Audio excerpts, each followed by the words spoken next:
Well, we think we are. Mr. Burley. Versteht ihr mich? Fühlt ihr mich? Inspector Cook. What's the meaning? Hört ihr mich? Könnt ihr mich hören? Könnt ihr mich sehen? Könnt ihr mich fühlen? Ich verstehe euch. So it's beginning.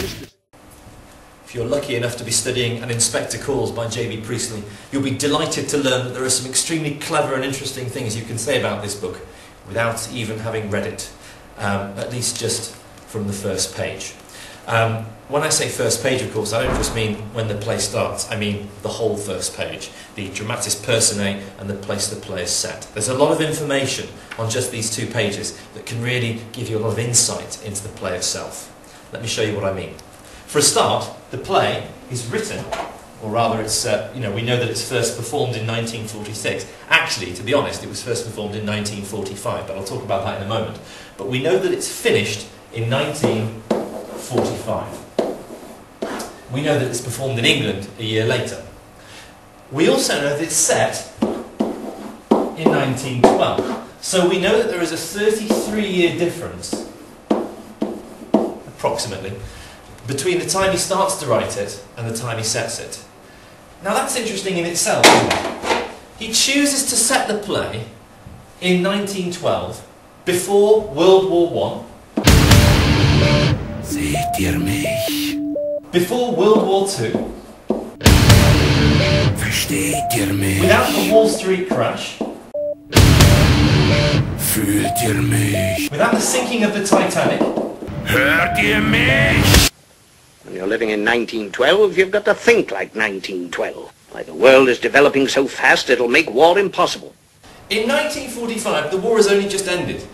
You know, it's a massively important thing. People, are living in a Britain that's been torn apart by war. There's still rationing going on.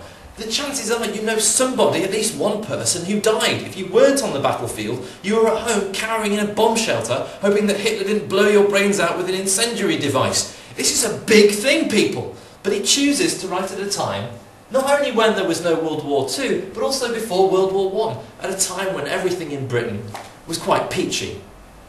So he deliberately misses out on all of that stuff. So that's interesting, because in 1912, the characters in this play won't know anything about World War I, World War II, the Wall Street crash, or the sinking of the Titanic, or any of the dreadful things, the definitely uncool things that would happen later on in that year. They are blissfully unaware that terrible, terrifying, awful things are going to happen to them. And now that's really, that's kind of awful. It's really good for you, because that's an example of a really fantastic literary term. We call it dramatic irony. We know that something awful is going to happen. In just a few years, in just a couple of years, there's going to be one of the worst wars, well, the worst war the world had ever known. And then, 20 years after that, there's going to be another really horrific and dreadful war. But we know that the characters in this play won't know anything about it. Dramatic irony is when the audience knows something that the main characters don't. I believe you're right. What about war? War? Fiddlesticks. The Germans don't want war. Nobody wants war. There's too much at stake these days. Everything to lose and nothing to gain. Yes, I know, but still there's... I say there isn't a chance of war. We know it's going to happen, but for a moment we can enjoy the character going, la la la la la, nothing going on here. Dramatic irony. It's really a great way of pulling the audience in. So immediately, before we've even read the play, we know there's going to be some dramatic irony. Let's have a look at it even more. 1912. What kind of a time to be alive was 1912? Well, the Industrial Revolution had come to an end, and in 1912, think of all the amazing inventions that were starting to come out. You had electricity was really taking off. You had, airplanes, they were really taking off, mostly. You had motor cars, they were really kind of gearing up. Radios and all sorts of amazing inventions coming out in 1912. And if you were rich in 1912, it really was a fantastic time to be alive. A time of steadily increasing prosperity and progress. And when we start to look at the stage directions here, we see the dining room of a fairly large suburban house belonging to a prosperous manufacturer. So not only is 1912, not a bad time to be alive, it's also a very good time to be alive if you're rich. and we know the characters are. So we know 1912, good time to be rich, awful things happening. So we're already starting to think to ourselves, before we've even read the play, we're looking at these two dates and thinking, right, okay, Priestley, I see what you did there. You've got a load of people who are very happy and very rich who are showing off with no idea of the awful things that are going to happen to them. You've used dramatic irony. Nice one, JB. So long as we all behave ourselves and don't get into the police courts. What's that about police courts? So that's the first thing we can start to tell just from reading the stage directions. And that's already quite a bit. Now let's have a look at it a bit more closely. We've got, the play was first produced in London on the 1st of October 1946 at the New Theatre. Well, although that's the first time it was performed in England, it's not the first time that it was performed. It was actually performed in 1945 in the USSR, basically Russia under communist rule. Now, if you don't know much about communism and socialism, don't worry about that too much, because I'm going to try and do a video on communism and Marxism, particularly in relation to an Inspector Calls. But what you have to know is that in the USSR you had a communist government. Communist government basically means that whereas in our society, a sort of capitalist economy, we reward people with money and we acknowledge their status by giving them more cash. We live in an economy driven by money. Whereas communists don't believe in that. Communists believe, generally speaking, in general terms, that society should be divided by how useful and your contribution to the society. So an example would be my father-in-law actually is Polish, and he lived in Poland during the communist occupation, and he's a crystallographer, like a brilliant biochemist. And yet in his laboratory he would have been paid the same amount of money as the person who cleaned the laboratory.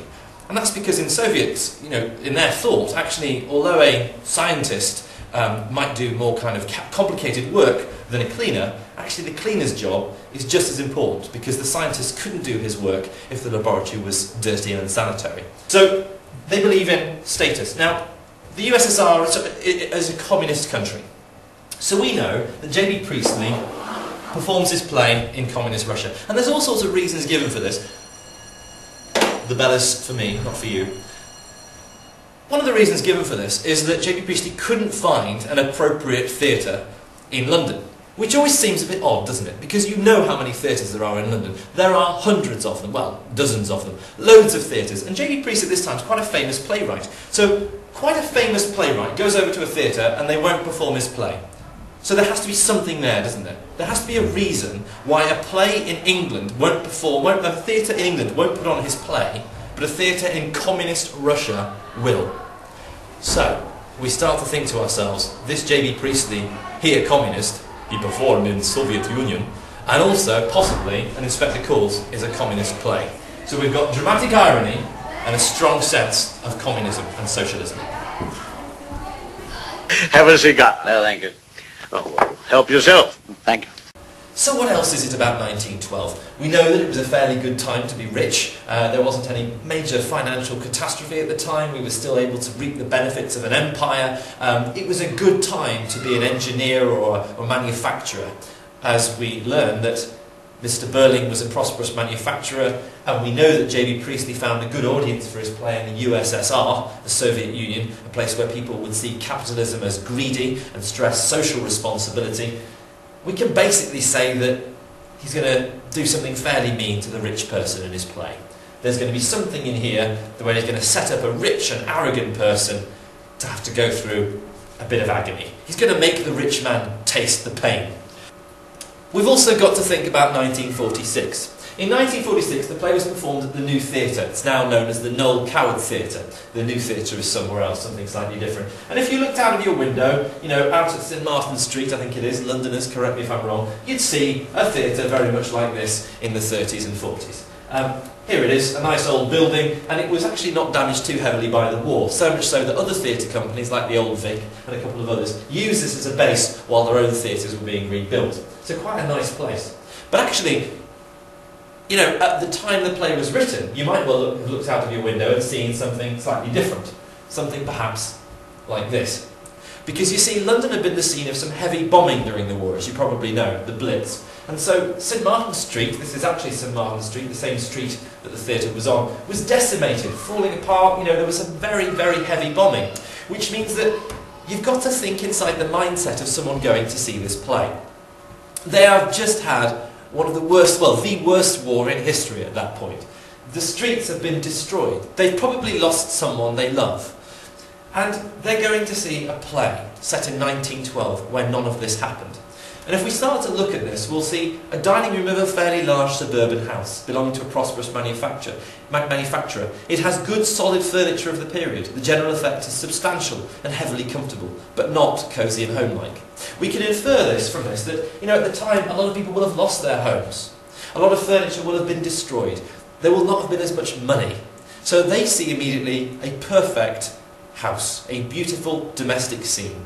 And you can already see that we're building up the sympathy of the audience, that these people on stage are very rich indeed. And perhaps it's making them realise that their own lives aren't as great. So if J B Priestley is writing a play that's a little bit socialist, that's arguing that the rich are greedy and the poor should have more rights, you could argue from this that perhaps during the play we'll see that the writer is trying to build our sympathies against the rich.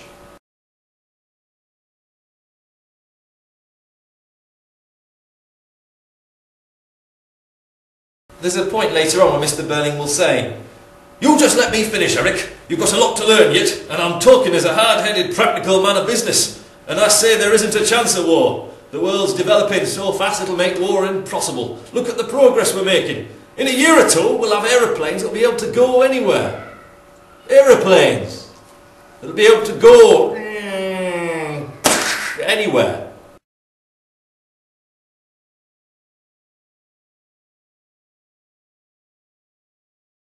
Let's look down at the stage directions here. At the rise of curtain, the four Burlings and Gerald are seated at the table with Arthur Burling at one end, his wife at the other, Eric downstage and Sheila and Gerald seated upstage. Edna, the parlourmaid, is just clearing the table, which has no cloth, of dessert plates and champagne glasses, etc. And replacing them with a decanter of port, a cigar box and cigarettes. Port glasses are already on the table. In other words, the audience are sitting down to this play, where everything's this beautiful stage with all this wonderful furniture and these wonderful people, and they see this elaborate meal being laid out. Champagne, dessert, port, cigars, very expensive things. And champagne, of course, where does that come from? Of course, France. And what was happening in France in the 40s? Bit of a war. So probably not that much champagne, in fact, being made while Hitler's stomping on your face. So, what were they eating? What will the people who have gone to see the play have been eating? And I've got a wonderful website here, a fantastic website. Bread, this is written by somebody who remembers the 1940s. Bread was not rationed during the war, though it was afterwards, between 1946 and 1948, when shortages were even more severe. So in other words, at the time that this play was being written, there's possibly even more severity of shortages. So people aren't eating elaborate and expensive food. Normally there was no white bread. Bread was called the national loaf and was grey in colour. We've got other things that people used to eat. Mashed potato with grated cheese mixed in was a regular meal. No meat shepherd's pie was mashed potato on a base of either bisto or oxo. Bisto, with very thick with water on the bottom of a baking tray. In other words, potato pie and potatoes with cheese. And yet here we've just got this very elaborate meal with champagne.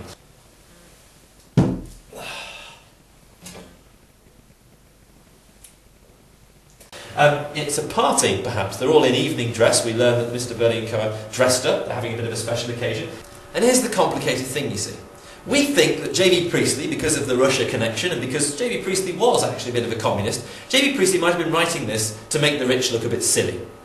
But who goes to the theatre at this time? Who, when the war has just ended, has got the money to go to the theatre? The rich. So how does J B Priestley begin to convince rich people that he's right? That rich people are actually greedy, that we need to be nicer to the poor? How does he build up the kind of feeling in the audience that they don't like the Burlings, that they start to dislike rich Arthur Burling? Well, one of the ways he does it is with the food. They've just had a very simple, probably a very basic and flavourless bit of food. They've had a rather dismal dinner. They've driven in to St Martin's Lane or St Martin's Street, and they've seen all the devastation. Perhaps scaffolding is placed up. They might for a moment think about a loved one that they've lost. And all of a sudden the curtain goes up and they see a rather fattish man sitting in front of some champagne bottles and an elaborate dessert. His maid serving him port and cigars. And he sits there and says, "I say there isn't a chance of war!" And I don't think the audience would be laughing at that little joke.